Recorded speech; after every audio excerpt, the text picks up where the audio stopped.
ਸਤਿ ਸ਼੍ਰੀ ਅਕਾਲ, ਆਦਾਬ, ਨਮਸਕਾਰ। ਪ੍ਰਵਾਸੀ ਟੀਵੀ ਦੇਖ ਰਹੇ ਸਾਰੇ ਦਰਸ਼ਕਾਂ ਦਾ ਪ੍ਰਵਾਸੀ ਪ੍ਰਾਪਰਟੀਜ਼ ਦੇ ਸ਼ੋਅ ਦੇ ਵਿੱਚ ਸਵਾਗਤ ਹੈ। ਮੈਂ ਹਾਂ ਤੁਹਾਡੀ ਹੋਸਟ ਰਾਖੀ ਤੇ ਜਿੱਦਾਂ ਕਿ ਅਸੀਂ ਹਰ ਵਾਰ ਹਰ ਵੀਕਐਂਡ ਤੇ ਇਸ ਸ਼ੋਅ ਦੇ ਵਿੱਚ ਗੱਲ ਕਰਦੇ ਹਾਂ ਰੀਅਲ ਸਟੇਟ ਦੇ ਮਾਰਕੀਟ ਦੇ ਬਾਰੇ ਤੇ ਤੁਹਾਨੂੰ ਵੱਧ ਤੋਂ ਵੱਧ ਜਾਣਕਾਰੀ ਦਿੰਦੇ ਹਾਂ ਉਹੀ ਮਾਰਕੀਟ ਦੇ ਬਾਰੇ। ਚਾਹੇ ਫਿਰ ਤੁਸੀਂ ਕੁਝ ਖਰੀਦਣਾ ਹੋਵੇ ਜਾਂ ਕੁਝ ਵੇਚਣਾ ਹੋਵੇ, ਚਾਹੇ ਤੁਸੀਂ ਕੋਈ ਕੋਂਡੋ ਮਾਰਕੀਟ ਦੇ ਬਾਰੇ, ਕੋਈ ਸੈਮੀ ਡਿਟੈਚਡ ਹਾਊਸ, ਕੋਈ ਡਿਟੈਚਡ ਹਾਊਸ, ਕੋਈ ਕਮਰਸ਼ੀਅਲ ਪ੍ਰਾਪਰਟੀਆਂ ਜਾਂ ਕਿਸੇ ਵੀ ਮਾਰਕੀਟ ਦੇ ਬਾਰੇ ਰੀਅਲ ਸਟੇਟ ਦੇ ਵਿੱਚ ਜਾਣਕਾਰੀ ਲੈਣੀ ਹੋਵੇ, ਉਹਦੇ ਬਾਰੇ ਅਸੀਂ ਤੁਹਾਡੇ ਤੋਂ ਵੱਧ ਤੋਂ ਵੱਧ ਜਾਣਕਾਰੀ ਪਹੁੰਚਾਉਂਦੇ ਹਾਂ। ਜਿੱਦਾਂ ਕਿ ਅਸੀਂ ਪਿਛਲੀ ਵਾਰ ਗੱਲ ਕਰ ਰਹੇ ਸੀਗੇ, ਅਸੀਂ ਦੋ ਮਹਿਮਾਨਾਂ ਦੇ ਨਾਲ, ਅਬੇ ਮਾਥੁਰ ਜੀ ਤੇ ਮੁਹੰਮਦ ਫੈਜ਼ਲ ਜੀ ਦੇ ਨਾਲ। ਅੱਜ ਫੇਰ ਤੋਂ ਉਹਨਾਂ ਦਾ ਸਵਾਗਤ ਕਰਦੇ ਹਾਂ ਸਾਡੇ ਸਟੂਡੀਓ ਦੇ ਵਿੱਚ। ਸਰ, ਤੁਹਾਡਾ ਬਹੁਤ-ਬਹੁਤ ਸਵਾਗਤ ਹੈ ਸਾਡੇ ਸ਼ੋਅ ਦੇ ਵਿੱਚ। ਥੈਂਕ ਯੂ, ਧੰਨਵਾਦ। ਤੇ ਜਿੱਦਾਂ ਕਿ ਅਸੀਂ ਪਿਛਲੇ ਐਪੀਸੋਡ ਦੇ ਵਿੱਚ ਗੱਲ ਕੀਤੀ ਸੀਗੀ ਮਾਰਕੀਟ ਦੇ ਡਿਫਰੈਂਸ ਬਾਰੇ, ਚਾਹੇ ਉਹ ਇੰਡੀਆ ਦਾ ਮਾਰਕੀਟ ਹੋਵੇ, ਚਾਹੇ ਦੁਬਈ ਦਾ ਮਾਰਕੀਟ ਹੋਵੇ ਜਾਂ ਉਹ ਕੈਨੇਡਾ ਦਾ ਰੀਅਲ ਸਟੇਟ ਮਾਰਕੀਟ ਹੋਵੇ। ਸੇਮ ਅੱਜ ਫੇਰ ਅਸੀਂ ਗੱਲ ਕਰਾਂਗੇ ਉਹੀ ਦੋ ਸ਼ਖਸੀਅਤਾਂ ਨਾਲ ਤੇ ਗੱਲ ਕਰਾਂਗੇ ਹੋਰ ਡਿਟੇਲ ਦੇ ਵਿੱਚ ਮਾਰਕੀਟ ਦੇ ਡਿਫਰੈਂਸ ਬਾਰੇ। ਅਸੀਂ ਚੱਲਦੇ ਹਾਂ ਮੁਹੰਮਦ ਫੈਜ਼ਲ ਜੀ ਦੇ ਕੋਲ। ਸਤਿ ਸ਼੍ਰੀ ਅਕਾਲ ਮੁਹੰਮਦ सर जी। सत श्री अकाल सर, ਤੁਹਾਡੇ ਨਾਲ ਜਿੱਦਾਂ ਕਿ ਅਸੀਂ ਲਾਸਟ टाइम ਗੱਲ कर रहे ਸੀਗੇ, जैसे आपने मेंशन किया था लास्ट टाइम कि दुबई का मार्केट और कनाडा के मार्केट के बीच में बहुत वास्ट डिफरेंस है। ये मार्केट बहुत बड़ा है कनाडा का रियल एस्टेट मार्केट। इसी के बारे में मैं थोड़ा सा आपसे और डिटेल में पूछूंगी। सबसे जो मेरे माइंड में जो क्वेश्चन आया कि कनाडा हो चाहे कोई भी देश हो, उस देश के बीच में रियल स्टेट की ही इन्वेस्टमेंट को इतनी इम्पोर्टेंस क्यों दी जाती है एज कम्पेयर टू किसी और इन्वेस्टमेंट? बहुत अच्छा सवाल है आपका ये जी। मैं रियली बहुत खुश हूँ कि आपने ये सवाल किया मुझसे। हाँ जी। वैसे तो बहुत सारी फील्ड्स हैं इन्वेस्टमेंट की होती हैं, जैसे म्यूचुअल फंड्स हैं, कोई दूसरी फील्ड है, कोई बिजनेस में इन्वेस्ट करता है। रियल स्टेट एक ऐसी फील्ड है, जी। आपको एक बहुत अच्छी सेइंग है रियल स्टेट के बारे में कि रियल स्टेट के बारे में ये सेइंग है कि कहा जाता है कि रियल स्टेट प्रॉपर्टी कहती है कि you take care of me and I take care of you.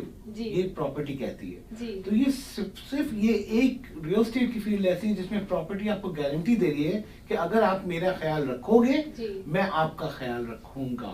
जी। सो या रखूंगी, जो भी कहना चाहिए आपको। तो चाहे वो इन्वेस्टमेंट प्रॉपर्टी हो, चाहे वो इन्वेस्टमेंट लैंड हो, चाहे वो इन्वेस्टमेंट आपकी हाउस हो, कुछ भी हो, it's one of the best investments. क्यों? क्योंकि ये इन्वेस्टमेंट ऐसी है जो हर कोई कर सकता है, हर स्टेज पे कर सकता है। जी। वही मैं आपके लोगों को बताना चाहता हूँ कि आप वो हमें कांटेक्ट करें, हम आपको बताएंगे कि हम आपको किस तरीके से, आप कौन से फेज के पर आप इन्वेस्टमेंट कर सकते हैं। ये जरूरी नहीं है कि आप $1 मिलियन ही आपके पास तो आप प्रॉपर्टी में लगाएं। अगर आपके पास स्टार्टअप कैपिटल भी हो तो आप इस प्रॉपर्टीज में आप इन्वेस्टमेंट कर सकते हैं। और इन्वेस्टमेंट करना दुनिया में रियल स्टेट से अच्छी इन्वेस्टमेंट और कोई भी नहीं है। सो जैसे कि मैं आपसे कह रहा था कि real estate is one of the best investments that anyone can have. जी। उससे मैं अपने दर्शकों को बताना चाहता हूँ कि रियल स्टेट इन्वेस्टमेंट एक ऐसी इन्वेस्टमेंट है जो सेफ और सिक्योर इन्वेस्टमेंट है। जी।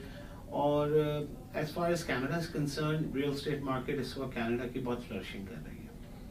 और अगर कोई दूसरी इन्वेस्टमेंट, कोई अगर लेट्स से अगर कोई न्यू कमर कनाडा से आता है और कहीं वो अपना कोई एक बिजनेस खोलता है, तो रियल स्टेट एक ऐसी इन्वेस्टमेंट है जो वो साइट के ऊपर रियल स्टेट इन्वेस्टमेंट कर सकता है, एज लॉन्ग एज वो पॉजिटिव कैश फ्लो प्रॉपर्टी है। जी। और पॉजिटिव कैश फ्लो प्रॉपर्टी और नेगेटिव कैश फ्लो प्रॉपर्टी के बारे में ही हम यहाँ बैठे हैं और आपको बता सकते हैं। और इसके अलावा अगर कोई और सवाल है तो कीजिए आप। जी बिल्कुल सर। सर, जैसे आपने थोड़ा सा मुझे मार्केट के बारे में बताया कि क्या मार्केट में डिफरेंस है दोनों के मार्केट के अंदर, और उसी के ड्यूरेशन में हम बात कर रहे थे कि रियल स्टेट का मार्केट इतना एज एन इन्वेस्टमेंट मार्केट बहुत इंपॉर्टेंट माना जाता है। सबसे ज्यादा प्रायोरिटी हम रियल स्टेट मार्केट को देते हैं। हम अब चलते हैं अबे माथुर जी के पास। सर, अब मैं आपसे आपके पॉइंट ऑफ व्यू, आपके साथ साथ मैं मोहम्मद जी से भी बात करूंगी। फैजल जी, सर जैसे कि हम बात कर रहे हैं नायग्रा मार्केट की, जी। तो मैं आपसे भी पूछूंगी कि ऑल ओवर ओंटारियो में आपके भी अकॉर्डिंग कौन सा प्लेस ज्यादा बेटर है as compare to real estate market में अगर हम इन्वेस्ट करते हैं? तो ऑल ओवर ओंटारियो में आपके अकॉर्डिंग कौन सी जगह, कौन सी सिटी सबसे ज्यादा बेस्ट है इन्वेस्टमेंट के लिए, जो बजट में भी हो हर किसी के? As far as Ontario is concerned, Ontario में Toronto is one of the best place, the whole GTA Toronto. And as far as GTA is concerned, GTA में towards the west end आ जाता है Niagara reason. जी।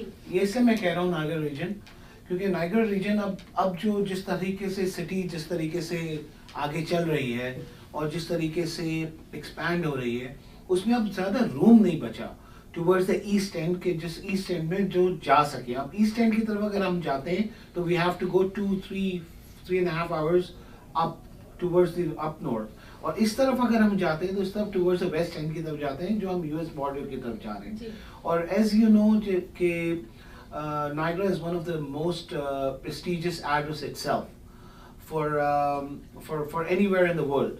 Niagara Falls, आपको चाहे कहीं भी जाइए, Niagara Falls पूरी दुनिया में मशहूर है, हर कोई Niagara Falls के बारे में जानता है। और Niagara 2019 में itself 40 बिलियन का टूरिज्म है, $40 बिलियन का टूरिज्म रहा है नाइग्रा में 2019 में। अनफॉर्चुनेटली कोविड की वजह से थोड़ा सा टूरिज्म कम हुआ है, काफ़ी कम हुआ है, थोड़ा नहीं काफ़ी कम हुआ है, वो पूरी दुनिया में हुआ है। और दूसरी बात ये है कि बहुत इम्पोर्टेंटली आप लोगों को मैं बता देना चाहता हूँ कि समर गेम्स 2022 में, Canadian summer games Niagara Falls में अक्टूबर में आने वाले हैं, जो कि एक अनदर बूस्टिंग चीज़ है। और city of Niagara Falls itself जो है वो मैन्युफैक्चरिंग इंडस्ट्रीज, जॉब्स क्रिएट करने के लिए, इसके लिए बहुत ज़्यादा एक्टिव है। तो ये Niagara region, Saint Catharines, Niagara Falls, ये पूरा एरिया जो है, फोर्ट एरी, ये सारा एरिया जो है वो बहुत अच्छा एरिया है जिसके ऊपर आप इन्वेस्टमेंट कर सकते हैं। और नाइग्रा फॉल्स के बाद सीधा आता है यूएस बॉर्डर, और जो हमारा जो ट्रेड बॉर्डर है, जो कनाडा से यूएस जो लगता है, उसकी हमारा सालाना जो हमारी जो सेल्स है वो तकरीबन, जो ट्रेड है वो तकरीबन $20 बिलियन का ट्रेड है, जो हमारा आपस में एक दूसरे से हो रहा है। So basically itself एक बहुत important factor है। और as you know right now as we speak there are lots of companies, trading companies, a lot of trucking companies, a lot of manufacturing companies have already opened up. जैसे कि मैंने आपसे कहा कि Niagara Falls is one of the most developing regions. Niagara Falls में just recently एक बहुत अच्छा एक hospital भी आ रहा है, which will create a lot of employment in Niagara Falls.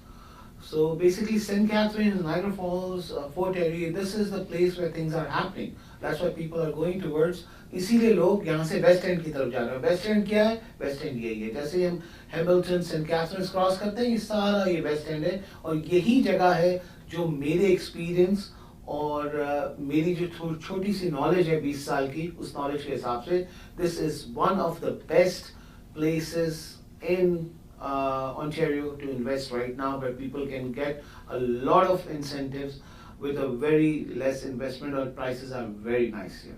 So don't miss it out, guys. This is one of the best things. Don't miss out this opportunity. So मैं भी ਇੱਥੇ ਆਪਣੇ ਦਰਸ਼ਕਾਂ ਨੂੰ ਇਹੀ ਕਹੂੰਗੀ ਵੀ ਜਿੱਦਾਂ ਕਿ ਸਾਨੂੰ ਜਾਣਕਾਰੀ ਦਿੱਤੀ ਮੁਹੰਮਦ ਫੈਜ਼ਲ ਜੀ ਨੇ ਐਂਡ ਹਵੇ ਮਾਥੁਰ ਜੀ ਨੇ, ਵੀ ਨਾਇਗਰਾ ਮਾਰਕੀਟ ਇਸ ਟਾਈਮ ਤੇ ਕਿੰਨਾ ਕੁ ਵਧੀਆ ਮਾਰਕੀਟ ਹੈ, ਉਹਦੀ ਕੀ ਖਾਸੀਅਤ ਨੇ ਉਸ ਮਾਰਕੀਟ ਦੀ, ਉੱਥੇ ਇਨਵੈਸਟ ਕਰਨ ਦੇ ਕੀ ਫਾਇਦੇ ਨੇ। ਸੋ ਮੈਂ ਉਹੀ ਆਪਣੇ ਦਰਸ਼ਕਾਂ ਨੂੰ ਵੀ ਗੁਜ਼ਾਰਿਸ਼ ਕਰੂੰਗੀ ਵੀ ਜੇ ਤੁਸੀਂ ਕੋਈ ਵੀ ਜਾਣਕਾਰੀ ਲੈਣੀ ਹੋਵੇ ਨਾਇਗਰਾ ਰੀਅਲ ਏਸਟੇਟ ਮਾਰਕੀਟ ਤੋਂ ਰਿਲੇਟਡ, ਤੁਸੀਂ ਥੱਲੇ ਸਕਰੀਨ ਤੇ ਦਿੱਤੀ ਡਿਟੇਲਸ ਦੇ ਉੱਤੇ ਇਹਨਾਂ ਨਾਲ ਕੰਟੈਕਟ ਕਰ ਸਕਦੇ ਹੋ।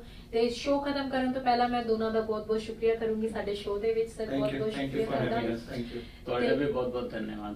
ਹਾਂਜੀ ਸਰ ਅਸੀਂ ਫੇਰ ਮਿਲਾਂਗੇ ਅਗਲੇ ਸ਼ੋਅ ਦੇ ਵਿੱਚ। ਤੇ ਹੁਣ ਮੈਂ ਆਪਣੇ ਦਰਸ਼ਕਾਂ ਤੋਂ ਵੀ ਇਜਾਜ਼ਤ ਮੰਗੂੰਗੀ ਇੱਥੇ ਹੀ ਇਹ ਸ਼ੋਅ ਨੂੰ ਖਤਮ ਕਰਨ ਦੀ, ਤੇ ਅਗਲੇ ਸ਼ੋਅ ਦੇ ਵਿੱਚ ਅਸੀਂ ਫੇਰ ਮੁਲਾਕਾਤ ਕਰਾਂਗੇ। ਹੁਣ ਮੈਨੂੰ ਦਿਓ ਇਜਾਜ਼ਤ। ਧੰਨਵਾਦ।